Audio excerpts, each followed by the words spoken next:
The Duke of Sussex's needless legal action against the world's most read newspaper, the Daily Mail. I don't think that we can ever have peace with my family unless the truth is out. London morning, March 4th, 2026. Buckingham Palace dropped a bombshell so cold it froze the air, instantly crushing Prince Harry's last shot at any royal-funded payday. Just hours after the palace got hit with a massive legal dossier demanding a jaw-dropping $59 million in fees from Harry's California legal team, King Charles III finally ended weeks of silence. And no, the timing wasn't random. The King delivered the message straight after finishing a grueling day at Northwood Permanent Joint Headquarters, a spot he picked carefully while Harry was in London battling it out in court. From that distance, Charles hit hard with a response that left royal watchers speechless. The message: the Crown owes nothing and has zero plans to pay a dime for Harry's personal legal mess. According to insiders, the King made it clear this lawsuit was a reckless gamble from the jump. People who jump into the fire can't expect others to pay for the burns, was the palace line, blunt, final, and cutting. This wasn't just a money issue. It was a hard line drawn between the Crown and the Duke who once symbolised it. With that declaration, the last financial umbilical between Harry and the sovereign grant system got snipped. His team's $59 million demand tried to shove enormous legal costs onto the King while pretending it was a noble mission to defend royal honour, but palace officials reportedly laughed it off. To them, it was nothing but an attempt to make the monarchy foot Harry's personal bills. The drama exploded the night of March 3rd. Under insane financial pressure after his privacy lawsuit against Associated Newspapers Limited, the company behind the Daily Mail and Mail on Sunday collapsed. Harry hit back with a jaw-dropping financial demand. His reasoning was bold, even audacious. He claimed that because he fought the media to protect the royal family's reputation, the King should cover every penny. Harry even argued the palace's past silence forced him to drain his fortune chasing justice. But when the palace opened the invoice the next morning, insiders reportedly called it one of the most absurd claims in modern royal history. The details? Eye-watering. Nearly $15 million went to the legal team led by celebrity lawyer David Sherborne. Another $12 million was earmarked as contingency funds for possible court-ordered damages against the newspapers. Then, $5 million for private security during Harry's London trips. And then the jaw-dropper, a $10 million honour restoration fee. Yes, Harry personally valued the work he'd done defending his reputation at $10 million, and it didn't stop. Another $17 million was slapped as opportunity cost. Projects in the US he claimed he had to drop to focus on the trial. All told, a staggering $59 million.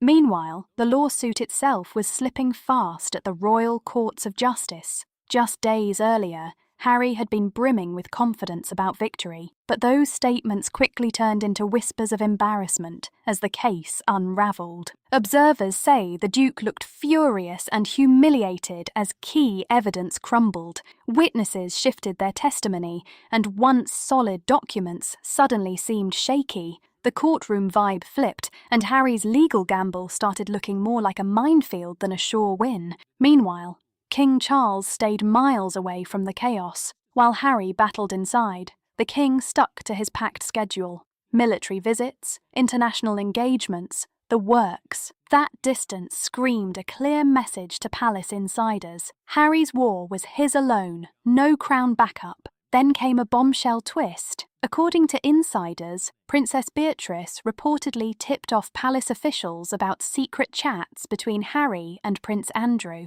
The messages allegedly hinted at plans to pressure the royal family through legal threats, trying to score financial concessions and reclaim lost privileges. For Charles, insiders say, that was the line in the sand.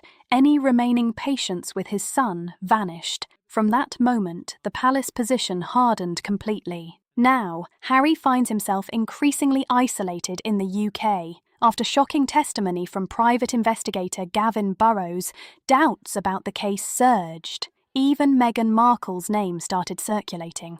Reports suggest she might be quietly pulling her business and brand away from Harry's legal storm, signalling just how dangerous the financial stakes have become. Inside courtroom 73, the mood shifted from tense to downright shocking. Burrows, once the crown jewel witness for Harry, completely collapsed under oath. For months, Harry's team had presented him as the key to exposing illegal phone hacking and shady tabloid tactics. But now, the courtroom watched it all implode. Under oath, Burrows admitted he didn't just weaken his claims, he shredded them piece by piece. The so-called hit lists targeting Harry's friends, fabricated. Records of hacked phone calls, fake, crafted to fit the narrative the court was supposed to believe. Why? Burrows said personal financial desperation. He admitted he'd been struggling with money and, egged on by people in Harry's legal circle,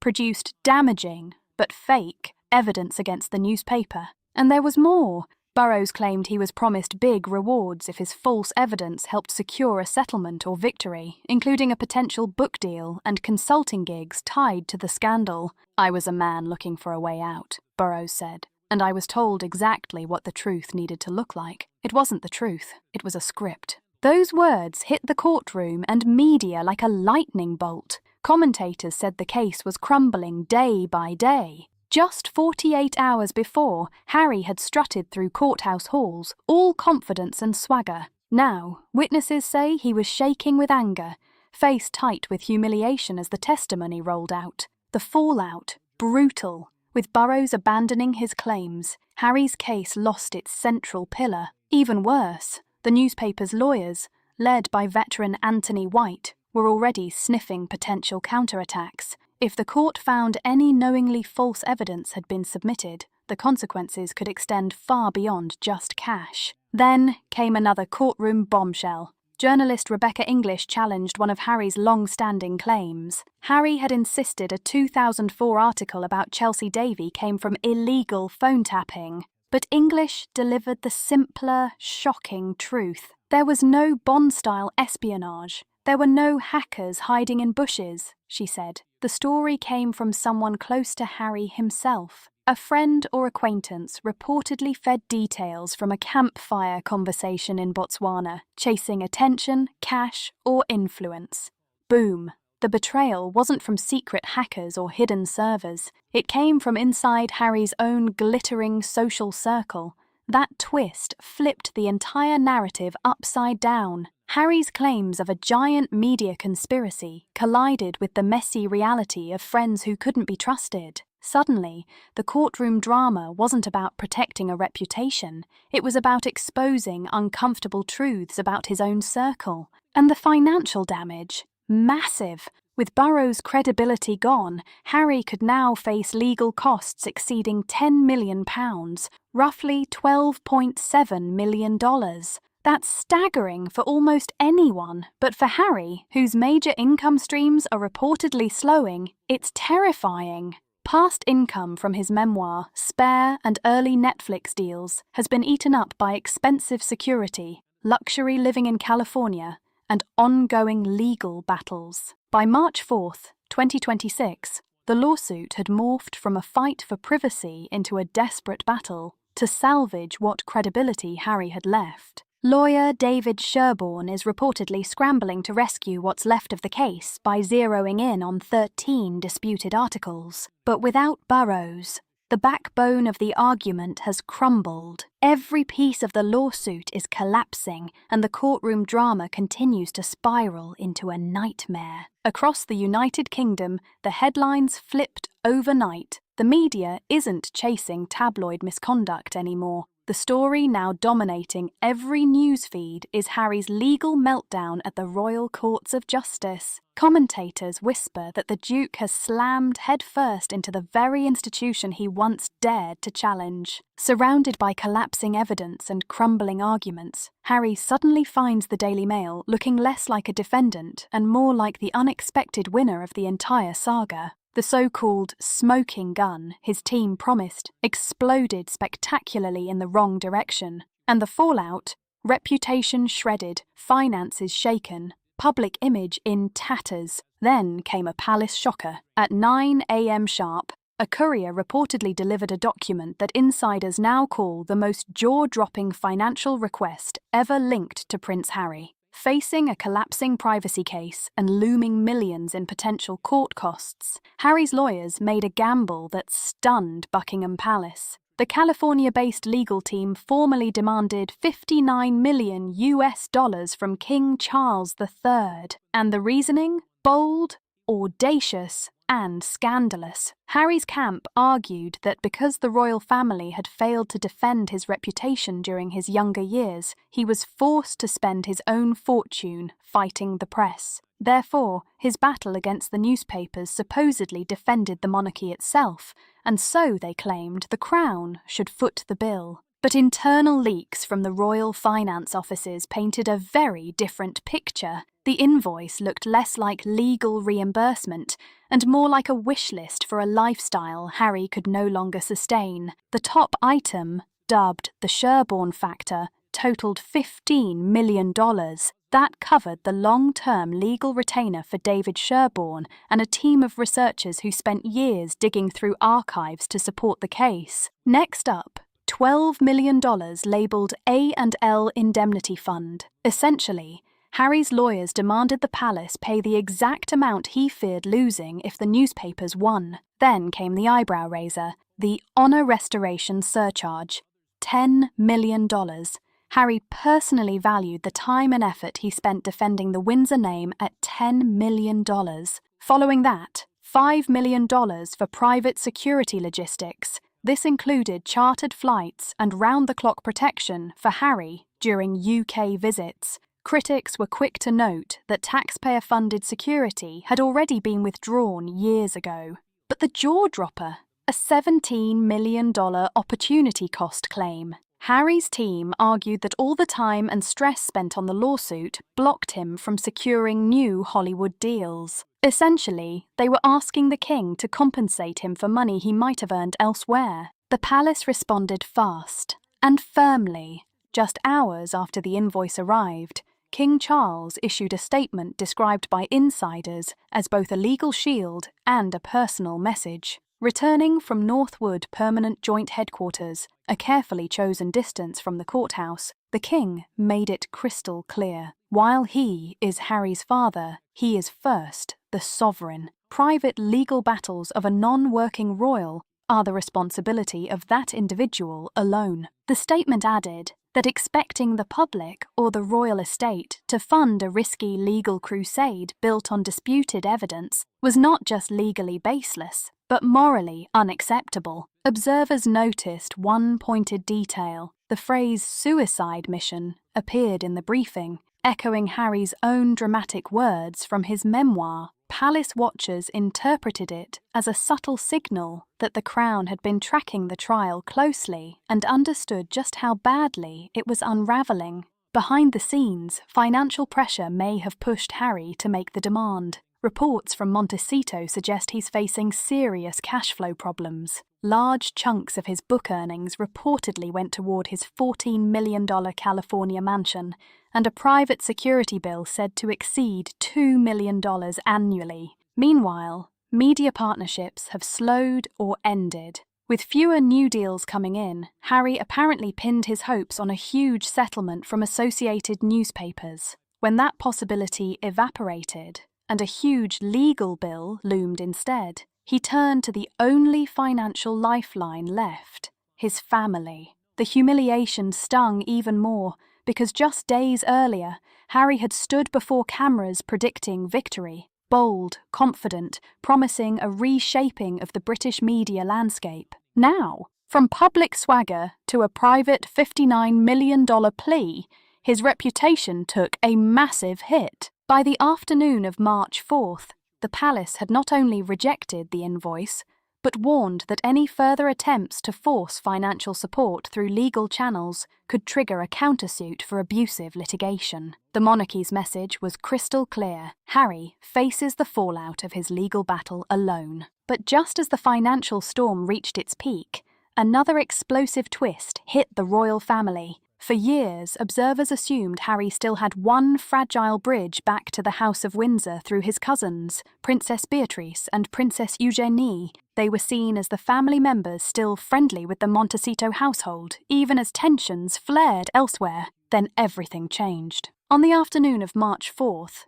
shortly after the king rejected Harry's invoice, palace sources revealed that Princess Beatrice provided critical intel. She reportedly handed a secure digital file to the king's private secretary, containing encrypted messages and emails suggesting a troubling link between Harry and his uncle, Prince Andrew. The documents reportedly described a secret alliance formed in late 2025. Both men, feeling sidelined by the king's effort to streamline the monarchy, were said to have discussed launching coordinated legal and media pressure against the palace. The strategy, according to the leaks, was to create a wave of scandals from two directions at once. By overwhelming the palace communications team, the plans supposedly aimed to force the king into difficult negotiations. And at the centre of those negotiations would be two demands: financial relief for Harry's legal problems and a restoration of Prince Andrew's status and security protections. Princess Beatrice did not make her decision lightly. According to insiders, the move to expose the hidden alliance was not driven by revenge or anger, but by pure survival instinct. The situation surrounding the York family had reached a breaking point, and the pressure was becoming impossible to ignore. Everything shifted dramatically after the shocking developments surrounding Prince Andrew earlier in 2026. As new legal troubles and resurfacing scandals pushed the York family into yet another wave of global scrutiny, the sisters suddenly realized that their own futures were hanging by a thread. Social invitations were disappearing, professional opportunities were drying up, and the once glamorous York name was sliding dangerously close to becoming untouchable in elite circles. Faced with that terrifying reality, Beatrice reportedly concluded that protecting secret arrangements between Harry and her father would only drag herself and her sister deeper into the storm. The risk was simply too great. If the alliance stayed hidden and eventually exploded into public view, the fallout could wipe out whatever remained of the York sisters' credibility. That realization reportedly pushed Beatrice toward a decision that would shock even the most seasoned royal watchers. According to palace sources, the messages she handed over revealed a private strategy that had been forming quietly behind the scenes. The communications suggested that Prince Harry had encouraged Andrew to resist the king's demand that he leave Royal Lodge. Harry reportedly believed that his massive lawsuit against Associated Newspapers Limited would end in a spectacular victory. In Harry's vision, that legal win would unlock a financial windfall that could change everything. His projected payout from the case, rumoured to be close to $50 million, was supposed to become the foundation of a shared legal war chest. That money would not only fund Harry's ongoing battles with the British press, but also bankroll Andrew's own legal comeback. For a brief moment, inside that small circle, the plan seemed bold and unstoppable, but reality struck hard inside the courtrooms of the Royal Courts of Justice. As testimony began to unravel and the credibility of investigator Gavin Burrows collapsed under oath, the entire foundation of Harry's strategy began to crumble. The dream of a massive financial settlement evaporated almost overnight. Instead of a victory fund, the Duke suddenly faced the possibility of staggering legal bills.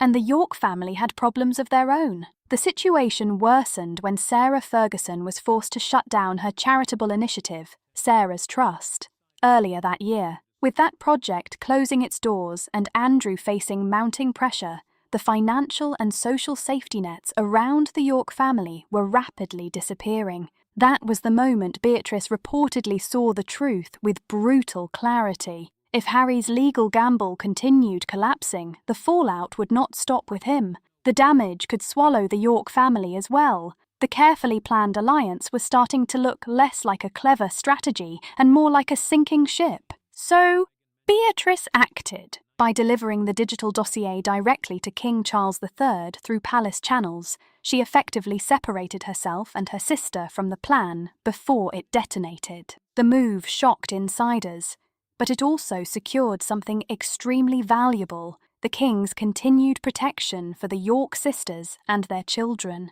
Once the palace had the information in hand, the response came quickly and with unmistakable force. According to sources close to the royal household, Princess Anne stepped forward to carry out what many described as the king's enforcement strategy. Known inside royal circles for her no-nonsense approach, Anne began accelerating plans that had already been quietly discussed. The focus quickly turned to one of the most controversial royal residences in Britain, Royal Lodge. For years, the massive estate had symbolised Andrew's determination to maintain his royal status despite public criticism. The sprawling property, with its dozens of rooms and historic grounds, had long been viewed as untouchable, but that perception changed overnight. With confirmation of Andrew's private coordination with Harry, the king reportedly decided the arrangement could no longer continue. The once protected mansion suddenly became the target of what insiders called a deep clean operation. Plans are now moving forward to transition the property into a high-security residence for active members of the royal family. Among those reportedly considered for future use of the estate are Prince Edward and Sophie, two figures who have steadily taken on greater responsibilities within the monarchy. For Harry, however, the emotional impact of Beatrice's move may be even more devastating than the legal collapse happening in London. For years, he believed his cousins were among the few relatives still quietly supporting him inside palace walls. He trusted them to pass along information and keep him connected to royal developments. Discovering that Beatrice had instead been documenting communications and eventually delivering them to the king has reportedly left him feeling completely betrayed. The psychological impact has been immense. According to people familiar with the situation, Harry has entered a state of deep mistrust and isolation. The feeling that his own cousin revealed the plan has shattered whatever confidence remained in his inner circle. The fallout has not stayed in Britain either. Across the Atlantic, inside the Sussex residence in Montecito, the ripple effects have been just as dramatic. As the news of the rejected $59 million demand and Beatrice's revelations reached California, a completely different kind of crisis began unfolding behind closed gates. At the centre of that storm stands Meghan Markle. For years, the Sussex brand operated on a simple message: a united couple standing together against powerful institutions. But insiders now say the internal calculation has shifted dramatically. The narrative has quietly moved from us against the world to something far more pragmatic: protect the brand at all costs. Hollywood insiders and advisors connected to Meghan's professional network are now describing a clear and deliberate brand separation strategy unfolding behind the scenes. The goal is straightforward but ruthless: shield Meghan's business ventures and public image from the growing financial and legal storm surrounding her husband. As Harry's lawsuit spiraled toward collapse, Meghan reportedly began making moves designed to reassure investors and corporate partners that her personal brand remained stable and independent. One of the key concerns driving this shift is the looming legal bill Harry may soon face. If the court orders him to pay the legal costs of associated newspapers, the figure could land somewhere between $10 million and $14 million.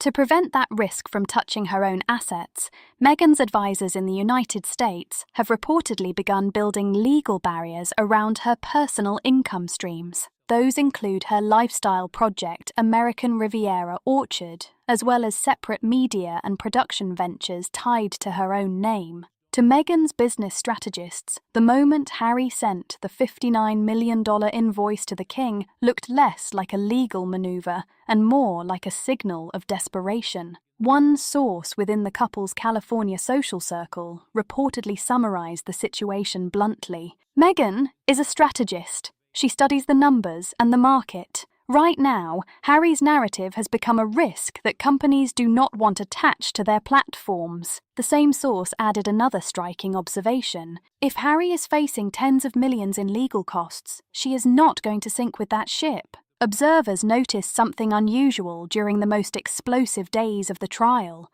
During earlier legal battles, Meghan had often appeared beside Harry, projecting a united public image. This time, the pattern changed. While testimony about forged evidence shook the courtroom and Harry paced the corridors of the Royal Courts of Justice, Meghan was nowhere to be seen. Instead, she appeared in Los Angeles, attending private business meetings, focusing on projects connected to wellness, luxury lifestyle branding, and personal empowerment, themes far removed from Harry's fierce courtroom fight with British tabloids. To media analysts, the shift looked deliberate. By separating her professional identity from the controversy surrounding Harry, Meghan appeared to be repositioning herself as an independent global figure rather than part of a constantly embattled royal couple. And then came the revelation about Beatrice's dossier. For Meghan, that disclosure may have closed the final door inside the British aristocratic world. The York sisters had long been viewed as friendly insiders